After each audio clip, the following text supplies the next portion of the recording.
In the newspaper saying, May Farquharson and Amy Bailey were fighting for women's liberation 60 years ago. Oh, really? We never knew that phrase. But we knew about women's rights and black people's rights. And the rights of the elderly and the poor. Oh, those weren't popular ideas in Jamaica in our day, maybe. Take all your traitor to your class, May, when you demanded pensions and decent housing for poor people and higher taxes for the rich. And they called you a traitor to your race when you campaigned for birth control. Oh, we were a dangerous team, Amy B. No wonder we became good friends, May. It was inevitable.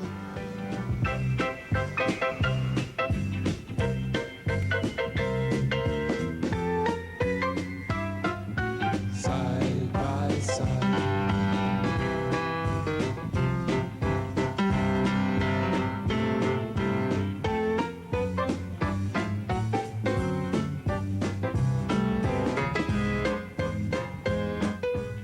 What we had in common, I think, was the imprisoned splendor in each of us without realizing it. She found something in me, I found something in her. I saw she was true blue. She saw I was true blue. We did what we could because we were two people against a lot of people, you see, really. Because one's friends didn't like what one was doing. They thought it was waste of money, or waste of time anyway, which to some extent it was, but still it did achieve something, and it made people think a bit. May Farquharson and I were born in the last decade of the 19th century. The gay 90s, they call them. Not so very gay. In Jamaica, a few people lived in luxury. The rest lived in poverty. My friend May was born into the rich plutocracy in 1894. The very picture of a perfect childhood. Meetings, meetings. What kind of husband are you? Do you know how embarrassed I was at the Pringles dinner party, having to go alone like an old maid? I can't organize sugar producers in a dinner jacket over cocktails. Oh, you and your missions. Farquharsons have been in sugar for 10 generations. These are my people. You spend so much time in the bush, you're beginning to behave like a peasant. Soon you'll smell like... All right, that's enough. What about your daughters? How can they meet the right people? I don't want my daughters to be empty-headed clothes horses. I want them to be responsible, intelligent human beings. Oh, shut up, you dreadful man! I can't live in this country anymore. I don't know what to do. Well, my father, for a time, he was Crown Solicitor. That's how he was knighted, by the way. It's not a hereditary title like that, you see. And then, of course, he was deeply involved with the banana producers because he said people were working very hard and the middleman was buying the things and selling them at a profit, which they grower didn't share at all, you see. He wanted to see things done. He wanted to see labor, opportunities for labor created that. My friend Amy Bailey was a country child. She was born right here, in this house, in Wallaston. Her father built it for his wife and 8 children. Both Amy Bailey's parents were trained teachers, Anna Louise and William Frederick. And this house was once the Wallaston post office. Her mother was the postmistress part-time. And I got myself in trouble by making a rather silly speech, which I spoke to them, of them, as the royal family of Jamaica, the royal family of teachers. But it was true. Right here in this living room in 1893, Amy's father organized the first Jamaica Union of Teachers. Little Amy wants to be a postmistress, she says, just like me. Put her off that idea. You are first a teacher and second a postmistress. Of course, William. Mamsie, there is only one way for people of our color to win respect. Earn it through education and hard work. My grandfather bought himself out of slavery.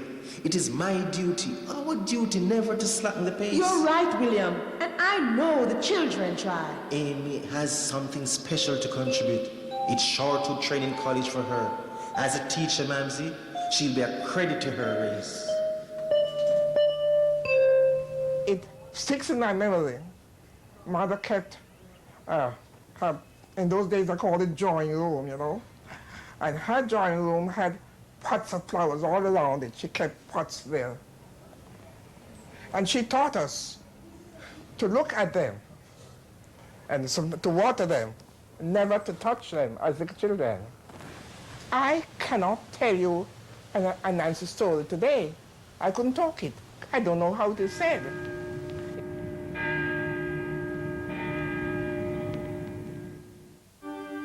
This is where the white people sit, at the front of the church. They have nice, clean, pretty clothes every Sunday.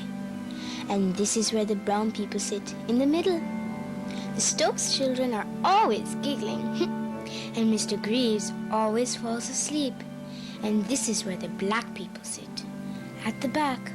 I don't know why. Nobody says they must. But why don't they care? Why don't they look clean and tidy? Always here at the back. Gentle Jesus, help me to make something of myself. Help me to be a good student when I go to Shortwood and have pretty, tidy clothes. Make me a proper Bailey. I was 4 years old when the first motor car was built. Who would have thought we would have lived to see men walk on the moon? Not long after the 20th century began, May was sent off to England to be enrolled in the fashionable Cheltenham School for Young Ladies. Her parents had separated. But Cheltenham Ladies' College was run on very different lines to most of the girls' school. At Cheltenham College, May met a teacher who was to influence her throughout her life, Miss Lillian Faithfull. Privilege carries with it responsibility. One of the responsibilities of women of education is to help clean up the mess that men have made of the world. There is work to be done. Roll up your sleeves, get at it. Fidelia, we called her. She wrote a book about her ideas. And she was one of the first women in England to take a degree. She set up a workers' canteen with sixpenny lunches and a settlement house in London's East End, where we worked during the holidays. Miss Faithfull was the most important person in my life. Next to Daddy, of course. Goodbye, West Indies. Now don't go all soppy. Just think of the challenges awaiting you in Jamaica, helping your father. Look here, I have a little book of poems for you to read on the boat. I'm going home. It was time to return to Jamaica. May had seen the slums of London. Now, traveling the countryside with her father, she was outraged by the poverty of her own people and determined to work to improve conditions. But scarcely a year passed before history took a hand. England was at war. May's life in Jamaica was to be interrupted again. Jonathan Charles really fancies you, May. Oh, you mean the pimply one that looks so awful on horseback? He wants you to come for a tennis weekend. Nothing doing. Oh, come on, May. Your dad won't mind. Mal never lets me unless you're there. I'm sorry, Flo, but I can't go for a weekend with the Charleses or anyone else's. You see, I won't be here. I'm leaving for England. It's the war. They need nurses, and I volunteered. I'm leaving on Friday by convoy. They were all boys, really. No more than 18 or 19. Of course, they all fell in love with the nurses. He used to ask me to read poetry to him. The mind has 1,000 eyes and the heart but one, yet the light of a whole life dies when its love is done. He died, of course. Back home in Jamaica, Amy Bailey was preparing to graduate from Teachers College. She had been a brilliant student, a proper Bailey. She was a strong young woman, but the long hours of study had taken their toll and she collapsed. Jesus, lose our clothes now. We're in this smelling salt. Father, no, the father. But look at that. And she was such a good student. Serve her right. She always go like she better than the rest of it. I bet somebody breed her. Shh. No say so, man. It's not more than them push her too hard. Maybe she studied so hard she was her brilliant. Amy Bailey? That girl was really something. There she was, sick in bed. But was she going to waste the time? She? You must be joking. She borrowed books and taught herself shorthand. In the 1920s, the whole world was changing, and in Jamaica, a leader emerged who was to change the thinking of black people in the entire world. He was to become Jamaica's first national hero. I was one of the onlookers on that 1st of August, seeing him drive down King Street. He wore a field marshal hat with a plume, driving in a big car. I think he was quite honest in what he was trying to do. And I think that most of us would have agreed with. I mean, things shouldn't go by color at all, or race. They should go by character and ability. I think Marcus Garvey would have been very proud of Amy Bailey. Once when she was teaching at the Kingston Technical School, the governor came to visit and he complimented her on the standard of her students' shorthand and typing. And she said, "Pardon me, sir, but technical school students are not allowed to sit the civil service examinations. It's a shame. Come here early. Now, look at this, sir. Such excellent work, not a single mistake. If you do not believe me, give him a bit of dictation. I guarantee he'll perform perfectly. But what opportunities does this boy have to look forward to? The best jobs in the civil service are held by expatriates and the rest by high school graduates. What are you training them for, sir? Sometimes my heart bleeds when I hear of the discrimination experienced by our past students. Your Excellency, if you train them, you should employ them." And she attacked the Times, Dury of the Times. And she said, "Mr. Dury, my students can do so many words a minute, typing and shorthand. Why don't you employ them?" He said, "I've got some upstairs." The library said, "I don't want them upstairs, I want them downstairs, where I can see them." people just didn't understand Amy Bailey. A school teacher taking on the governor and the merchants. Well, what next? So naturally people gossiped. Why'd she never married? Mother, you taught me to give my body only in love. And I love him, and he loves me. That can't be wrong. Mother is not in a position to marry. He has responsibilities, and he must see them through. Both of us agree on that. Mother, you must allow me to make my own decisions. I'm old enough to know what is right from what is wrong. I don't care what people say. Nobody can persuade me that our relationship is an offense before God. Well, let them gossip. Amy didn't care what people thought or what they did in their private lives either. Once somebody came to her and said, "My dear, have you heard that the governor's wife and Mr. X are having an affair?"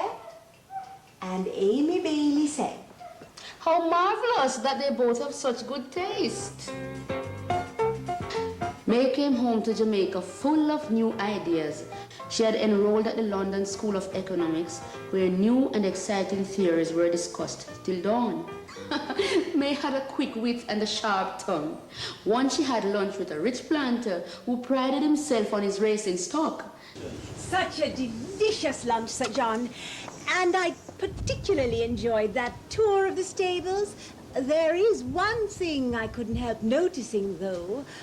Your stables are so much more airy and in so much of a better condition than the barracks which house your field hands.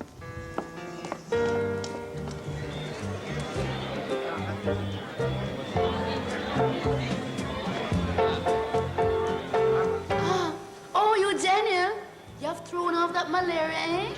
Good. I hope you will be with us on Saturday for Claire's reading of his new works.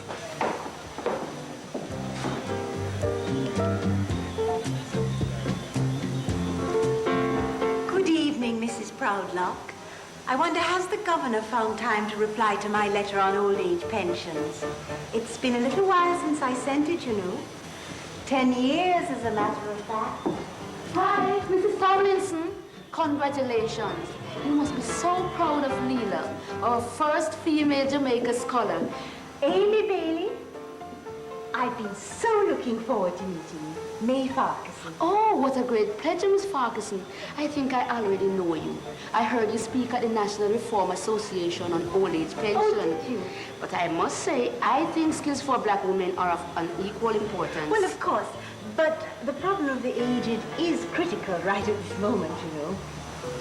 If we give our women more opportunities, with better jobs and better pay, they'll be able to take care of their old people. Mrs. de Cordova, how are you? The children at home with their nanny, I presume. Touché, Miss Bailey. She's always encouraging women to stay at home and look after their children.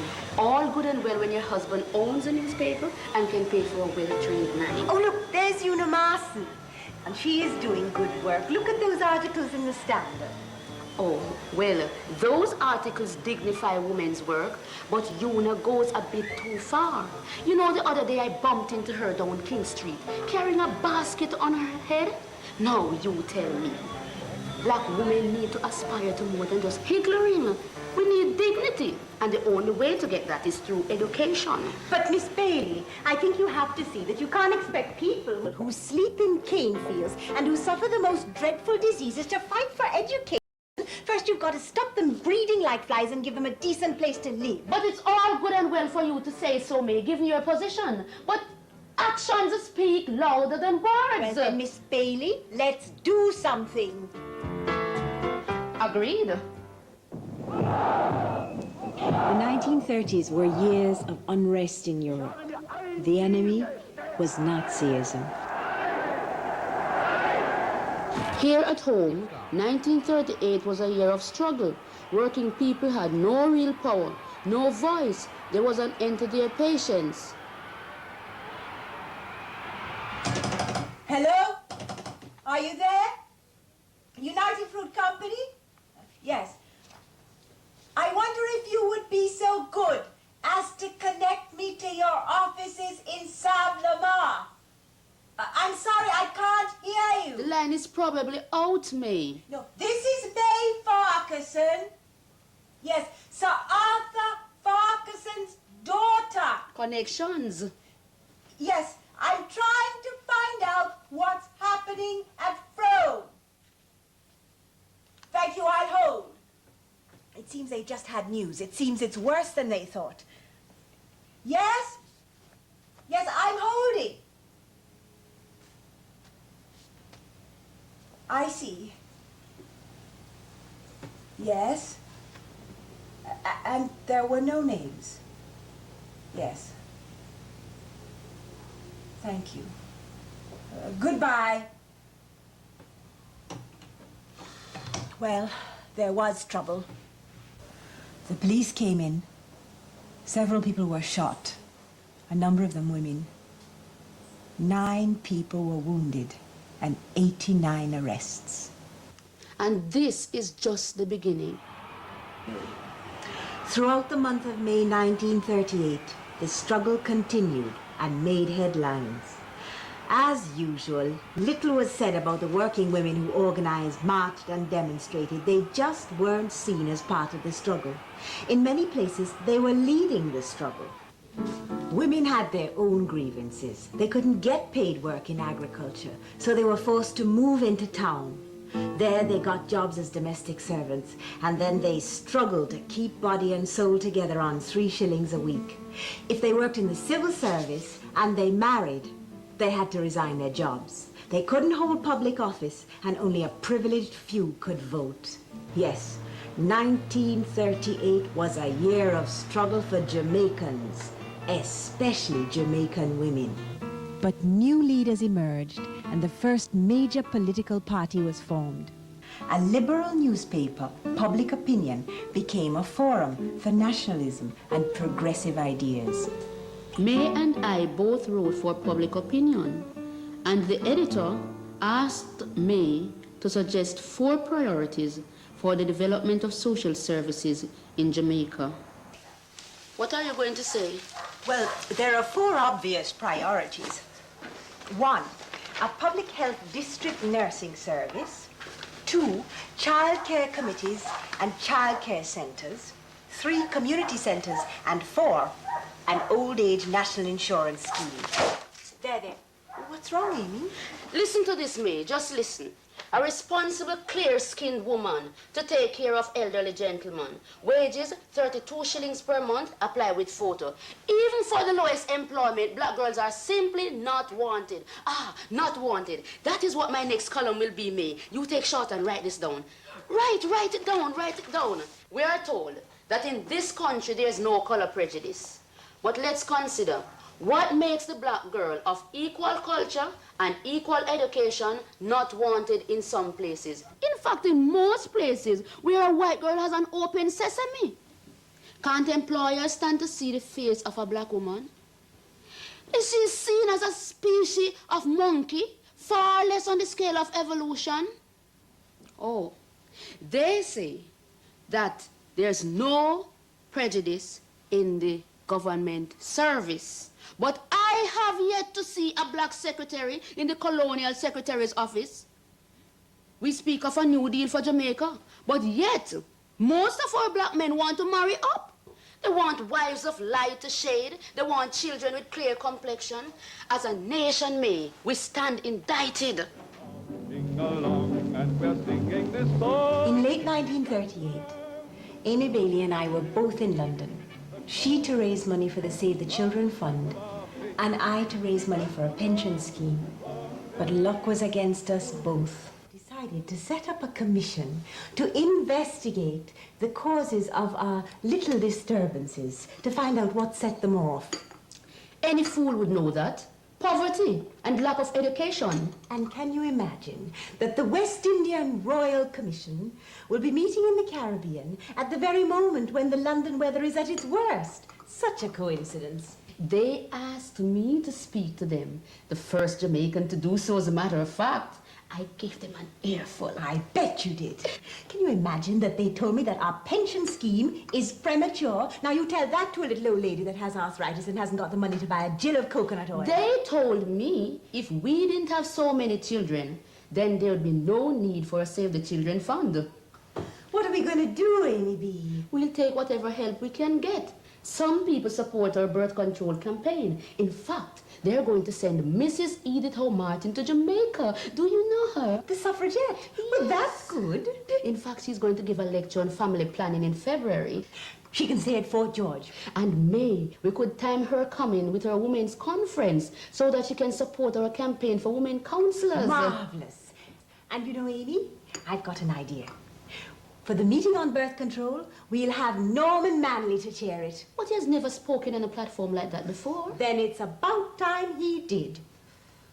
In the meantime, Bustamante had come out in his paper, The Voice. Birth control is immoral, unchristian. Norman Manley, when he started these community centres, he gave us money to start with, which we were very glad, and my father scraped up something to... We never had any money. Oh, Mother didn't like it at all. Because Mother didn't think it was nice to have your name in the paper. I think for one thing, you see.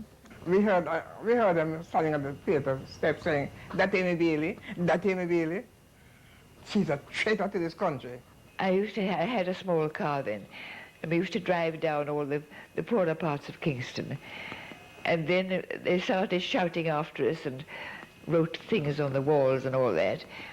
So I said to one man, how many children have you got? No, I don't see now. Let's see. Right, yeah. Dad, 17. I said, yes. Now, how many of them are you going to be responsible for to educate, feed, and clothe, and so on? I said, no, I said, exactly. I said, that's what I'm against. I said, you're the one who's traitor, not me. You. When Mrs. Howe Martin came out here, brought out by her, you see, she said, we ought to get some women in the government. We must get somewhere, and we can't depend upon the men to give to us. And so we said, women must be in all these departments, and we went through every one. Civil service, women judges, women inspectors in the police force, women in every occupation. The Women's Liberal Club held the first Jamaican Women's Conference at the Collegiate Hall in Kingston on February 20th, 1939. Speakers were Mrs. Edith Howe Martin and Edith Clark, Amy Bailey, Mrs. Morris Nib, and me, among others. It is with great pride, ladies, I put before you the resolutions arising from this afternoon's conference. 1, to alter the condition for women's suffrage so that women can vote on equal terms with men.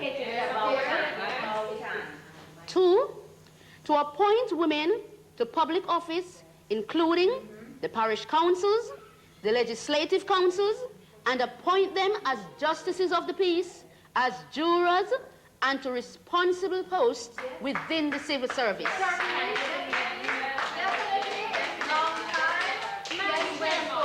Ladies, excuse me.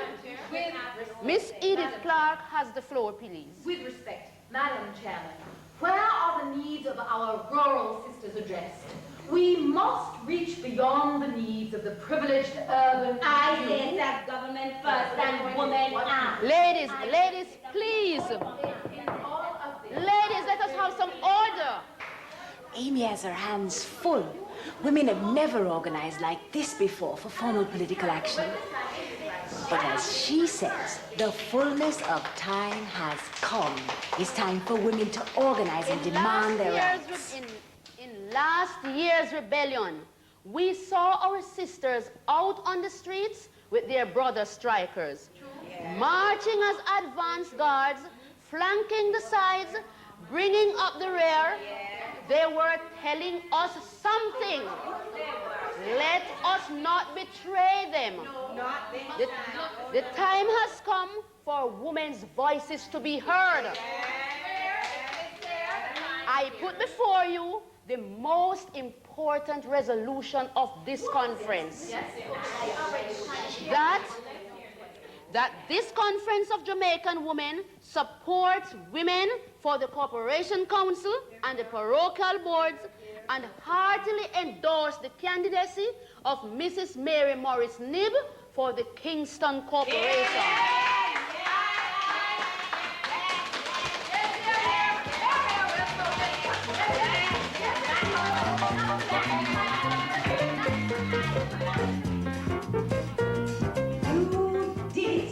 Nonsense, May Farquharson. The women did it. Not only did they elect Mary Morris Nib, by a landslide, over 2,200 people turned out to vote. Did you hear that disgusting man who said that you wouldn't be able to follow the proceedings of the council intelligently? Such patronizing remarks, my dear. I found them very amusing. One man said, women are governed by their hearts and not by their heads. And in spite of all that, we did it. We made people think about women's rights. Compulsory education, an infant care centers, registration of all fathers, decent housing and free access to birth control, training of women, employment of our women, and women in positions of power.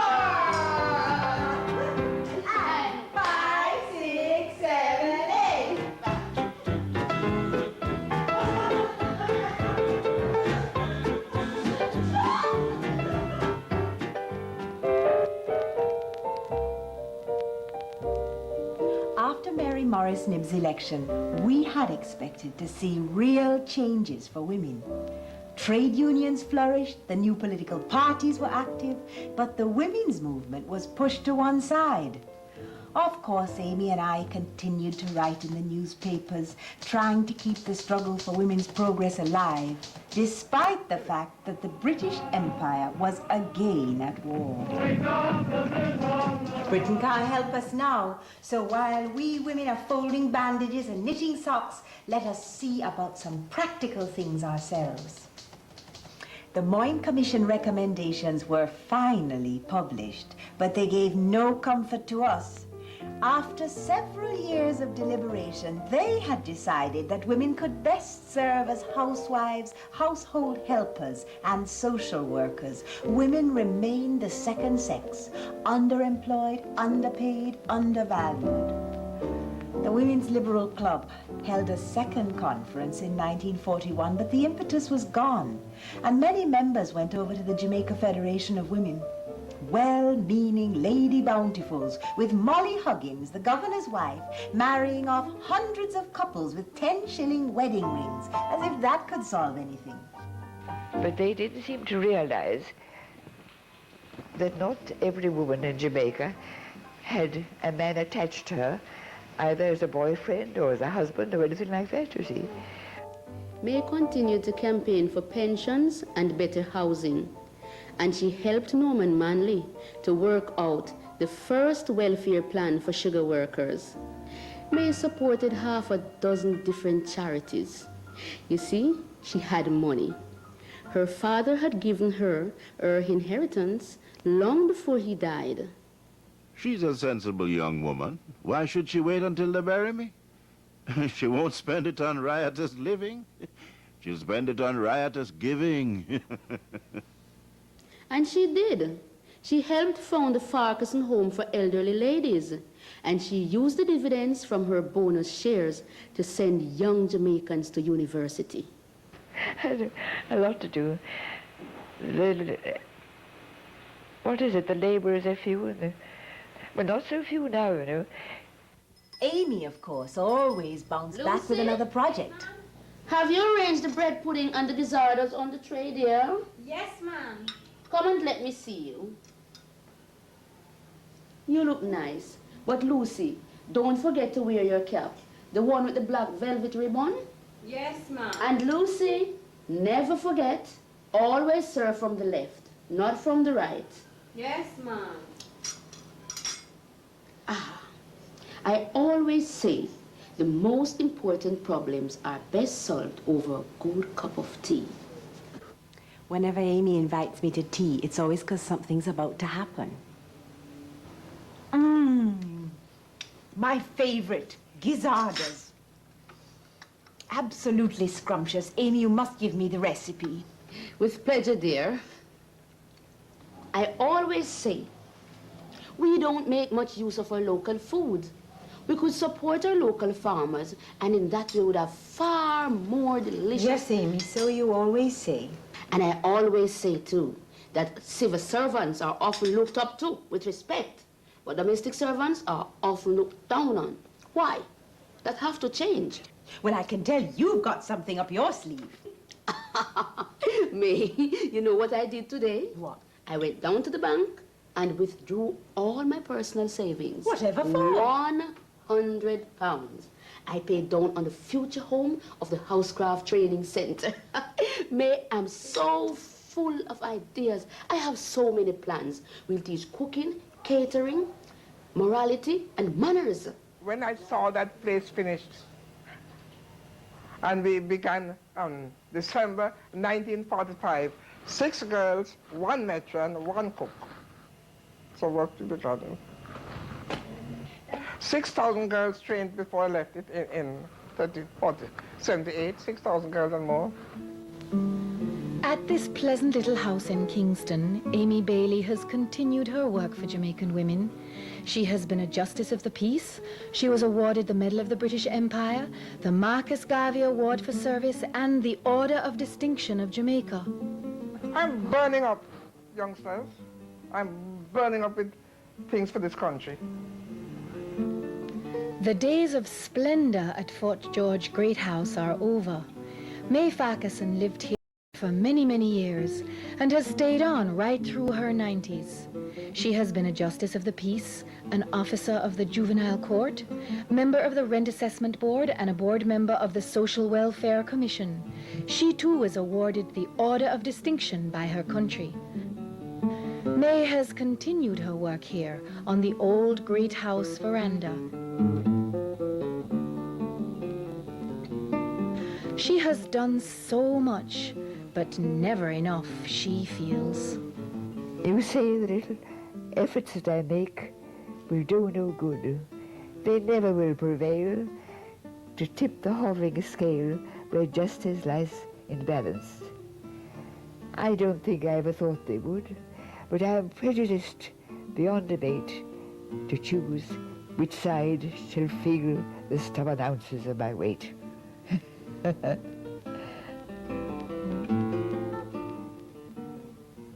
Amy B., I think we really started something. All of the sisters, Mary Morris Nib, Una Marson, Dinah Spencer, the two Amy Garveys, Aggie Bernard. You know, I think women have won some ground. Look. This long time, girl, me never see you. Come make me hold your hand. This long time, girl, me never see you. Come make me hold your hand. Election, proceed on the treetop, pick off the blossom. Make me hold your hand, girl. Make me hold your hand. This long time, girl, me never see you. Come make me wheel and turn. This long time, girl, me never see you. Come make me wheel and turn. Things have changed for some women. But for others, things are even worse. Look.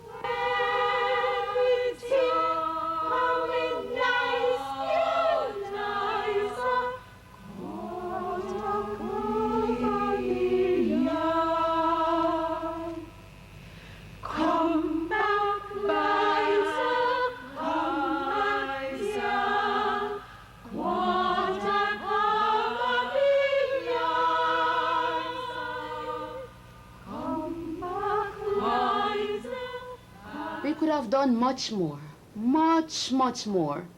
I know you always fell for working people, May, but from your place in society... And what about yours? You're black, yes, but middle class, professional. If you're talking about keeping up standards, I have no apologies to make whatsoever. Well, I did not choose to be born in a great house either. Rockstone and River Bottom, no know. Ah! Who said she didn't know a single word of patois? Who said she didn't know one Anansi story? I simply insisted on proper English. Those wretched songs of the day, I don't... No woman no cry. No woman no cry. If it hadn't been for me and my work, there would never have been a Bob Marley. And if me never have for me white face, you would have never used me for go a governor. Me, I didn't say you didn't do your part. Of course you did your part. It's just that I just couldn't agree with some of your priorities. If I've explained it to you once, Amy B., I've explained it 1,000 times. You could explain it 1,000,000 times. It doesn't mean we always have to agree.